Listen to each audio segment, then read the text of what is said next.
चलिए तो स्वागत है एक बार फिर से आप सभी लोगों का हमारा और एक नई वीडियो पे। आज हो गया है 25 अप्रैल दिन रविवार। बताएंगे आज छत्तीसगढ़ की तमाम बड़ी लेटेस्ट खबरें आज के इस ब्रेकिंग न्यूज़ पर। तो बिल्कुल अगर आप भी छत्तीसगढ़ से हमारा यह वीडियो देख रहे हैं तो वीडियो को शुरू से लेकर अंत तक बने रहिएगा और नए हो तो चैनल को सब्सक्राइब करके बेल आइकन को भी जरूर से दबा के रखिएगा, क्योंकि छत्तीसगढ़ से जुड़ी तमाम बड़ी लेटेस्ट खबरें लगातार हम इस चैनल के माध्यम से आप लोगों तक पहुँचाते रहते हैं। तो चलिए खबरों का सिलसिला को शुरू करते हैं और आज की पहली बड़ी खबर आपको सुनाते हैं। जी आ रही आज की बड़ी खबर, छत्तीसगढ़ में अब 7 जिलों में बड़ा लॉकडाउन, अब सीधे 5 मई तक रहेंगे बंद। जी आ रही बड़ी खबर, छत्तीसगढ़ की राजधानी रायपुर, जसपुर, सूरजपुर, बेमेतरा, धमतरी, कोरबा और कांकेर जिले में अब 5 मई तक टोटल लॉकडाउन बढ़ा दिया गया है।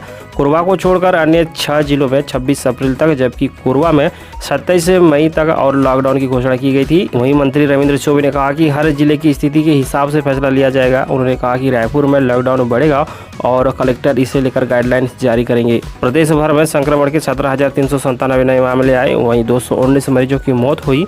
इनमें से 143 ऐसे थे जिनका कोई दूसरा गंभीर बीमारी नहीं थी। कोरोना संक्रमित और इससे हुई मौत के ये आंकड़े एक दिन में सबसे ज्यादा बताए जा रहे हैं। वहीं अगर एक्टिव मरीज की बात करें तो प्रदेश भर में 1,23,479 हो गई है। अब तक महामारी से जान जाने वालों की संख्या 6,893 हो गई है। आगे बढ़ते हैं, अगली बड़ी खबर सुनाते हैं। जी हाँ, सरकारी अस्पतालों व कोविड सेंटरों में पहुंचा रेमडेसिविर। स्वास्थ्य मंत्री टी.एस. सिंहदेव ने दी जानकारी। कोरोना के गंभीर मरीजों के उपचार के लिए कारगर रेमडेसिविर इंजेक्शन रायपुर अस्पतालों को आवंटन किया गया है। स्वास्थ्य मंत्री टी.एस. सिंहदेव ने इसकी जानकारी दी है। मंत्री ने ट्वीट कर बताया कि प्रदेश के 35 सरकारी अस्पताल और 24 कोविड सेंटर को रेमडेसिविर इंजेक्शन दिया गया है। सबसे ज्यादा 35 सरकारी अस्पतालों को 1968 रेमडेसिविर इंजेक्शन का आवंटन हुआ है। इसके अलावा 24 कोविड केयर सेंटर को रेमडेसिविर की खेप दिया गया है। बता दें कि शुक्रवार के आंकड़े अनुसार रेमडेसिविर की खुराक रायपुर पहुंची, वहीं आज सरकारी और कोविड सेंटरों को इसकी सप्लाई की गई है। आगे बढ़ते हैं, अगली बड़ी खबर आपको सुनाते हैं। जहां छत्तीसगढ़ कोरोना के बढ़ते संक्रमण को झेल रहा है, लगातार मौत की आंकड़े में इजाफा हो रहा है। इस बार संक्रमण की वजह से गंभीर मरीजों की तादाद भी बढ़ी है। ऐसे मरीजों को ऑक्सीजन बेड और वेंटिलेटर की जरूरत सबसे ज्यादा है। बता दें कि रायपुर, बिलासपुर, दुर्ग जैसे प्रदेश के बड़े शहरों में लोगों को ऑक्सीजन बेड नहीं मिल रही है, वेंटिलेटर भी खाली नहीं है। रेलवे के रिजर्वेशन की तरह अस्पतालों में लोग वेटिंग पर हैं। मगर छोटे शहर जहां संक्रमण अब भी विकराल नहीं हुआ है, वहां कुछ इमरजेंसी बेड्स खाली हैं। आगे बढ़ते हैं, वहीं दूसरी ओर आ रही बड़ी खबर, छत्तीसगढ़ को मिले 12 राष्ट्रीय पुरस्कार। बता के चले, राष्ट्रीय पंचायती दिवस के मौके पर नई दिल्ली में आयोजित कार्यक्रम में छत्तीसगढ़ को 12 राष्ट्रीय पुरस्कार दिए गए। प्रधानमंत्री नरेंद्र मोदी वर्चुअल कार्यक्रम में प्रदेश को यह पुरस्कार दिए। वहीं केंद्रीय पंचायती राज एवं ग्रामीण विकास मंत्री नरेंद्र तोमर भी कार्यक्रम पर मौजूद रहेंगे। यह लगातार दूसरा वर्ष है जब प्रदेश की पंचायती राज संस्थाओं को राष्ट्रीय स्तर के 12 पुरस्कार मिले। मंत्री टी.एस. सिंहदेव वीडियो कॉन्फ्रेंसिंग के साथ जुड़े। वहीं प्रदेश की पंचायतों में ICT के इस्तेमाल से बेहतर प्रदर्शन के लिए छत्तीसगढ़ का चयन ई पंचायत पुरस्कार के लिए किया गया है। वहीं दूसरी ओर आ रही बड़ी खबर, छत्तीसगढ़ में मनरेगा को लेकर सीएम भूपेश बघेल की अहम चर्चा।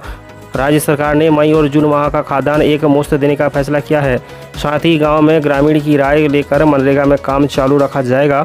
इससे लोगों का मन भी लगा रहेगा और आर्थिक लाभ होने के साथ इंफ्रास्ट्रक्चर का भी निर्माण होता रहेगा। जिला पंचायत अध्यक्षों से राज्य के ग्रामीण इलाकों में कोरोना संक्रमण की स्थिति, इसके नियंत्रण और बचाव के उपायों के संबंध में चर्चा के दौरान सीएम ने ये बातें कही। उन्होंने कहा कि कोरोना संक्रमण की विषम परिस्थितियों और रोजी रोजगार के संकट को देखते हुए ही राज्य सरकार ने 2 महीने का खाद्यान्न एक साथ देने का निर्णय लिया है। तो चलिए आगे बढ़ते हैं, अगली बड़ी खबर सुनाते हैं। छत्तीसगढ़ में कोरोना मरीजों की इलाज को लेकर सीएम फंड में आए 73 करोड़ रुपए। राज्य सरकार ने कोरोना संक्रमण की रोकथाम और लोगों के इलाज के लिए मुख्यमंत्री सहायता कोष में अब तक 73 करोड़ 53 लाख रुपए दी है। वर्तमान 53 करोड़ 88 लाख 5 हजार रुपये जमा है। इस कोष से कलेक्टरों को पैसे उपलब्ध कराई गई है ताकि कोरोना पीड़ितों को सहायता एवं उपचार में उपयोग हो सके। कोरोना महामारी से प्रभावित लोगों की मदद के लिए दानदाताओं वर्ष 2021 में जनवरी से 22 अप्रैल तक 4 महीने में इस कोष में 77 लाख 8 हजार रुपये जमा बताए जा रहे हैं। तो चलिए, इस तरह से आप देख रहे हैं 25 अप्रैल की तमाम बड़ी लेटेस्ट खबरें CG24 यूट्यूब चैनल के माध्यम से। अगर आपने अभी तक हमारा इस चैनल को सब्सक्राइब नहीं किया है तो सब्सक्राइब जरूर से कर लीजिएगा। वीडियो को लाइक और शेयर भी करके रखिए, क्योंकि छत्तीसगढ़ से जुड़ी तमाम बड़ी लेटेस्ट अपडेट लगातार हम इस चैनल के माध्यम से आप लोगों तक पहुँचाते रहते हैं। खबरों का सिलसिला को बरकरार रखते हैं अगली बड़ी खबर आपको सुनाते हैं। जी आ रही है बड़ी खबर, 1 मई से टीकाकरण पर न्यूनतम मूल्य निर्धारित करने को लेकर सीएम भूपेश बघेल ने केंद्रीय स्वास्थ्य मंत्री को लिखे हैं पत्र। बताकर चलें कि मुख्यमंत्री भूपेश बघेल ने केंद्रीय स्वास्थ्य मंत्री डॉक्टर हर्षवर्धन को पत्र लिखकर वैक्सीन का न्यूनतम मूल्य निर्धारित करने का अनुरोध किए हैं, जिससे पूरे देश को समान दरों पर वैक्सीन प्राप्त हो सकेंगे। मुख्यमंत्री भूपेश बघेल ने पत्र में उल्लेख किया है कि भारत सरकार द्वारा 18 वर्ष से अधिक आयु के नागरिकों को कोरोना वैक्सीन लगाने का निर्णय स्वागत योग्य है। सीरम इंस्टीट्यूट द्वारा प्रेस विज्ञप्ति जारी कर यह जानकारी दी गई है कि उनके द्वारा राज्य सरकारों को 400 रुपये प्रति वैक्सीन तथा निजी अस्पतालों को 600 रुपये प्रति वैक्सीन की दर से वैक्सीन की आपूर्ति की जाएगी। चलिए आगे बढ़ते हैं। दूसरी ओर छत्तीसगढ़ की और एक जवान लापता। जी आ रही खबर, छत्तीसगढ़ में एक और जवान लापता हो गई हैं। इस बार सीएएफ के असिस्टेंट प्लांट कमांडर क्रिस्टोफर लकड़ा गायब हुए हैं। नक्सल प्रभावित इलाकों में स्थित कैंप से गायब होने के चलते नक्सलियों के अगवा कर लेने की आशंका जताई जा रही है। हालांकि अफसरों ने इससे इनकार किया है। एसपी सलम सिन्हा का कहना है कि जवान की मानसिक स्थिति ठीक नहीं है, वह कैंप से भाग गया हो। आगे बढ़ते हैं। छत्तीसगढ़ के गोरेला पिंडराई मारवाई की खबर आपको बता के चलते हैं। कोरोना संक्रमित ने कर ली खुदकुशी। जी हाँ, एक कोरोना संक्रमित व्यक्ति ने ट्रेन के सामने खुद कर जान दे दी है। शनिवार सुबह उसका शव रेलवे ट्रैक पर मिला। 3 दिन पहले परिवार के डिस्चार्ज होने के बाद वह भी सेंटर से भाग गया था। इसके बाद से उसका कुछ पता नहीं चल रहा था। सुबह लापता शव मिलने की जानकारी होने पर इसकी शिनाख्त की गई। पुलिस ने शव को पोस्टमार्टम के लिए भेज दिया है। वहीं मुंगेली की खबर बता के चलते हैं। मुंगेली में भी एक संक्रमित के चलते खुदकुशी का मामला सामने आया है। छत्तीसगढ़ के मुंगेली जिले में एक कोरोना पीड़ित लड़की ने आत्महत्या कर ली है। पता चला है कि युवती की मां की मौत भी 2 दिन पहले कोरोना के कारण ही हुई थी, जिस सदमे में युवती उबर नहीं पाई और उसने भी आत्महत्या कर ली। आगे बढ़ते हैं और जांजगीर की खबर आपको बता के चलते हैं। कोरोना से थाना प्रभारी की मौत की खबर सामने आई है। छत्तीसगढ़ के जांजगीर चांपा पामगढ़ थाने में प्रभारी एसआई केपी टंडन का शनिवार को दोपहर कोरोना संक्रमण के चलते निधन हो गया। वह करीब 14 दिनों के पहले पॉजिटिव मिले थे। इसके बाद से ही बिलासपुर के अस्पताल में उनका उपचार चल रहा था। इनकी छवि ईमानदारी और मेहनती पुलिसकर्मियों में होती थी।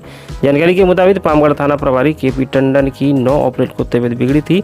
इस दौरान वे अपने बिलासपुर के मल्हार स्थित घर पर थे। चलिए आगे बढ़ते हैं। मारवाई की खबर आपको बता के चलते हैं। मारवाई में जारी है हाथियों का आतंक। छत्तीसगढ़ के गोरेला पिंडराई मारवाई जिले में सीमा के पास एक गांव में जंगली हाथी ने जमकर उत्पात मचाया है। शनिवार तड़के 3 बजे हाथी कटघोरा वन मंडल के पसान रेंज में तनेरा गांव में घुस गया। इसके बाद उसने कई घरों को तोड़ा और फसलों को भी बर्बाद कर दिया। चलिए आगे बढ़ते हैं। जी हाँ, छत्तीसगढ़ की एक ऐसी जगह जहां शादी के पहले कोरोना टेस्ट कराया जा रहा है। जी हाँ, खबर सुकमा जिले से आ रही है। जिले में प्रवेश करने वाले हर व्यक्ति के लिए सभी सीमाओं में एंटीजन टेस्ट की व्यवस्था की गई है। जांच में पॉजिटिव मिलने मरीजों को कोविड केयर सेंटर में एडमिट कर उसका इलाज किया जा रहा है। शुक्रवार सुबह बस्तर जिले के मुरतपुर गांव में बारात जिले के कुआं खोलेंगा गांव में रवाना हुई थी। तोगापाल दुल्ला चैन सिंह ठाकुर समेत सभी बारातियों को एंटीजन किट टेस्ट कोरोना जांच की गई। सभी की रिपोर्ट नेगेटिव आने के बाद बाराती कुआं खोलंग गाँव के लिए रवाना हुआ। आगे बढ़ती हैं। अंबिकापुर की खबर आपको सुना के चलते हैं। किसान झेल रहे हैं दोहरी मार। सरगुजा संभाग के बलरामपुर, सूरजपुर व सरगुजा जिले के उद्यान विभाग के मुताबिक किसानों ने 55,000 हेक्टेयर में सब्जियों की खेती की है। वहीं लॉकडाउन में सब्जियों किसान के खेतों में बर्बाद हो रही है। इसमें सबसे अधिक 15,000 हेक्टेयर में टमाटर की खेती हुई है, जो खेतों में ही सड़ रही है। एक अनुमान के अनुसार किसानों को करीब 137 करोड़ का नुकसान हुआ है। बता के चले कि धंधापुर गाँव का परवल यूपी झारखंड के अलावा बिहार तक जाता है, लेकिन लॉकडाउन में मंडी बंद होने के वह भी नहीं बिक पा रहा है, जबकि इस मौसम में परवल 60 रुपये मंडी में बिकता था। आगे बढ़ते हैं। धमतरी की खबर आपको सुना के चलते हैं। जी हाँ, धमतरी से आ रही खबर। लॉकडाउन में चिकन मटन पर गाइडलाइन। छत्तीसगढ़ में कोरोना संक्रमण की हाहाकार मचा दिया है। रोजाना मौत की आंकड़े और मृतकों की संख्या का एक नया रिकॉर्ड बढ़ रहा है। इस बीच खबर आ रही है कि हालातों को देखते हुए प्रदेश के कई जिलों में लॉकडाउन बढ़ा दिया गया है। इसी कड़ी में धमतरी जिले में भी लॉकडाउन 5 मई तक बढ़ा दिया गया है। बता दें कि प्रशासन ने स्ट्रीट वेंडर द्वारा सब्जी, फल, किराना सामान बेचने की छूट दी है। किराना दुकानें, सब्जी, मीट दुकानें सुबह 8 से 10 बजे तक खुले रहेंगे। आगे बढ़ते हैं। लॉकडाउन पर बीमा कंपनी IRDA के सख्त निर्देश। इंश्योरेंस पॉलिसी धारक कोरोना मरीजों को कैशलेस इलाज न मिलने के मामले में संज्ञान लेते हुए IRDA ने सभी बीमा कंपनियों को सख्त निर्देश जारी किए हैं और कहा है कि कैशलेस इलाज न देने वाले अस्पतालों पर बीमा कंपनी कार्रवाई करेगी। IRDA ने सभी बीमा कंपनियों को कहा है कि वे मेडिकल पॉलिसी पर सुगमता से क्लेम सुनिश्चित करें। मेडिकल पॉलिसी धारक कोई भी मरीज कैशलेस इलाज से वंचित न हो। आगे बढ़ते हैं। प्रदेश सरकार के खिलाफ भाजपा का प्रदर्शन। छत्तीसगढ़ कृषि मंत्री रविंद्र चौबे ने भाजपा के प्रदर्शन पर निशाना साधा है। मंत्री के मुताबिक बीजेपी का धरना प्रदर्शन बुद्धि का दिवालियापन है। चौबे ने कहा कि ये सब में धरना प्रदर्शन का नहीं है, आंदोलन करने से भाजपा को कुछ हासिल नहीं होगा। भाजपा के लोग प्रधानमंत्री की बात भी नहीं मान रहे हैं। आपको बता दें कि प्रदेश सरकार के खिलाफ भाजपा धरना प्रदर्शन कर रही है।